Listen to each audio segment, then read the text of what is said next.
નમસ્કાર મિત્રો ઈસબ છે ને ખૂબ જ બુદ્ધિમાન વ્યક્તિ હતો, પણ તે છે ને ગુલામ હતો. એટલે એના માલિકે એને પૂછ્યું કે ઈસબ, આપણા શરીરમાં સૌથી ખરાબ વસ્તુ કઈ? ત્યારે ઈસબ જવાબ આપે છે કે જીભ. તો એના માલિક પૂછે કે કેવી રીતને?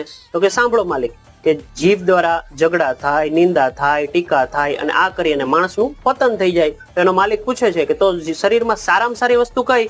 તો ફરી પાછો ઈસબ કહે છે કે જીભ. તો એનો માલિક કહેતો કે હમણાં તો એને ખરાબ કહેતો હતો ને. તો કે ઈસબ કહે છે કે માલિક સાંભળો, જીભ જેટલી ખરાબ છે ને એના કરતા 100 ગણી સારી પણ છે. તો કે કેવી રીતે?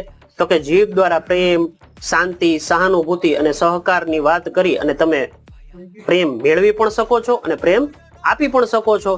કારણ કે માણસની જો વાણી હકારાત્મક હોય તો એ પુણ્ય બની જાય છે, જો નકારાત્મક હોય તો એ પાપ બની જાય છે.